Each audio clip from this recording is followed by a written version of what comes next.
Pala dari Banda adalah kisah tentang bagaimana sebuah tanaman tidak hanya menentukan nasib sebuah tempat, tetapi juga takdir masyarakatnya. Sebelum bibit pala diselundupkan untuk ditanam di banyak tempat, buah wangi itu hanya tumbuh di Banda. Dari Banda, pala bersama rempah lainnya seperti cengkeh diangkut oleh para pelaut Melayu, Tiongkok, dan India menggunakan kapal-kapal layar mengikuti pola angin. Mereka menuju kota-kota bandar utama seperti Malaka dan Calicut. Setelahnya, para saudagar Arab mengapalkannya ke Teluk Persia dan Laut Merah, mengusungnya dalam karavan-karavan menuju Jazirah dan Alexandria, menyeberangi perairan Mediterania hingga akhirnya menyebar ke daratan Eropa. Di Eropa, harga pala bisa melonjak 60.000 kali lipat dari harga tempat ia dipanen. Sekali lagi, pala hanya tumbuh di Banda. Pada waktu yang lain, harga per kilogramnya konon lebih mahal dari 1 kilogram emas. Dunia mengenang rute yang panjang, melelahkan, dan membingungkan menuju Banda, tempat tumbuhnya pala sebagai bagian jalur rempah. Sebuah rute yang paling tua dan paling wangi di muka bumi, bahkan mendahului keberadaan jalur sutra. Banda adalah tanah yang pada abad ke-10 diramalkan sebagai kepingan surga yang jatuh ke bumi oleh Peter Damian, seorang petapa sekaligus dokter gereja di Eropa. Pala dari Banda dicari karena mitosnya sebagai obat, sekaligus bahan ramuan vitalitas. Tanpa buah pala, kaum bangsawan dan borjuis Eropa hanya bagaikan menyantap bangkai dan makanan basi.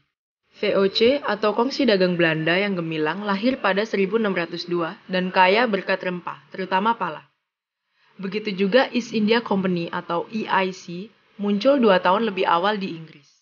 Keduanya sama-sama datang ke Banda, sama-sama menginginkan Banda, namun Kongsi Belanda ingin lebih sadis, lebih pragmatis, juga lebih unggul.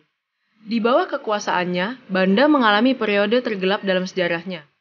Surga yang dikatakan Peter Damian itu berubah menjadi neraka. Jan Pieterszoon Koen, tokoh penting dalam pendirian Batavia, kini bernama Jakarta, adalah nama yang sulit dibersihkan dari darah yang menggenangi Banda. Pada 1621, demi meredam perlawanan warga terhadap ambisi monopoli pala, Koen membantai 44 orang kaya, atau sebutan untuk pemimpin sosial dan intelektual di Banda. Kepala-kepala yang ditebas ditancapkan ke galah-galah sebagai teror bagi masyarakat Banda. VOC benar-benar mengubah surga rempah itu menjadi neraka. Populasi Banda yang semula 15.000 jiwa tersisa 600 orang saja. Di kepulauan inilah, genosida pertama bangsa Eropa di Hindia Timur tercipta. Hanya segelintir orang Banda yang berhasil melarikan diri dari kekejaman Koen. Sementara mereka yang bertahan mesti hidup menderita sebagai tawanan atau budak. Di kawasan utara Jakarta, kini masih terdapat sebuah permukiman yang dinamai Kampung Bandan lantaran pernah dihuni orang-orang Banda yang dikapalkan ke Batavia sebagai budak. Mereka yang selamat dari pembantaian Koen mencari tempat baru menuju pulau lain, salah satunya ke Pulau Kei Besar, Kepulauan Kei. Di Kecamatan Kei Besar Utara Timur, Maluku Tenggara, mereka mendirikan desa dan menamakannya dengan nama yang hampir sama dengan tanah asalnya, yaitu Banda Eli. Masyarakat Kepulauan Banda atau Banda Naira hari ini adalah keturunan dari campur baur Arab, Tiongkok, Jawa, Buton, dan perantau lain yang datang untuk bekerja di kebun-kebun pala milik Belanda. Di waktu-waktu tertentu, barulah ada peziarah yang datang dengan kaki telanjang ke Banda. Itulah orang Banda asli. Di kampung di Banda Eli, tanah pelarian yang terpisah ratusan kilometer dari Kepulauan Banda, para keturunan Banda asli masih mengenang tanah leluhur mereka dalam nyanyian. Nyanyian ini membangkitkan leluhur Banda sebagai sosok ingatan yang tidak terbatas entitas historis dan geografis.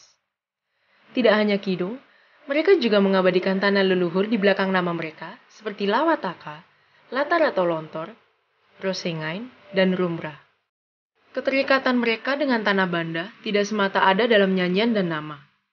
Bila orang-orang Banda Eli hendak ke Ambon, Makassar atau Jawa, kapal Pelni yang membawa mereka dari kepungan Laut Aru akan singgah di Banda dalam beberapa jam, kadang molor 6 jam bila musim panen pala.